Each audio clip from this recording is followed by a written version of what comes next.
गांव की रात थी। आसमान में चमकते तारे और हल्की चांदनी हर ओर फैली हुई थी।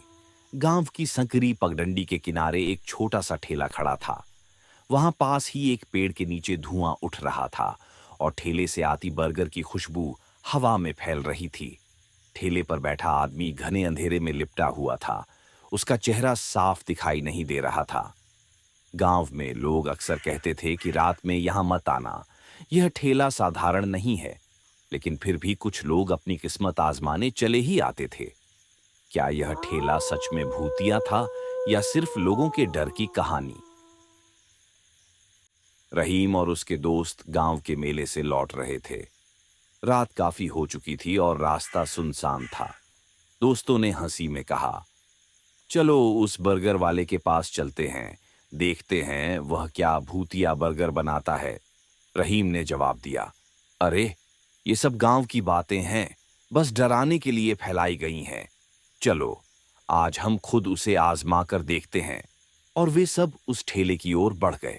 ठेले पर पहुंचकर उन्होंने बर्गर ऑर्डर किया। ठेले पर बैठा आदमी चुपचाप बर्गर बनाने लगा। उसके हाथों की गति धीमी और अजीब थी, जैसे वह हर चीज को ध्यान से नाप तोल रहा हो। उसके होंठ कुछ बड़बड़ा रहे थे, मानो किसी प्राचीन मंत्र का जाप कर रहे हों।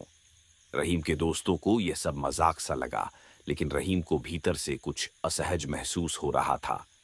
जब बर्गर तैयार हो गया तो वह आदमी उन्हें बर्गर थमाते हुए बोला, इस बर्गर को आराम से खाना, ये तुम्हारी भूख से ज्यादा तुम्हारे डर को शांत करेगा।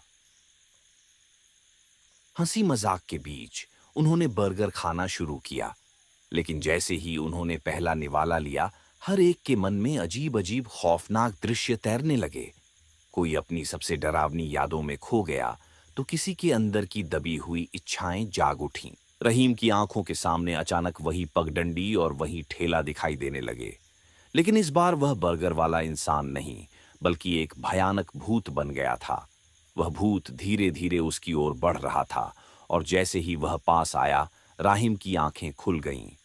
वह पसीने से तरबतर था और उसके चारों ओर अंधेरा छाया हुआ था।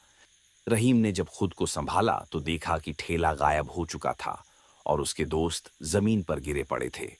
उसने उन्हें उठाया और वे धीरे धीरे होश में आने लगे।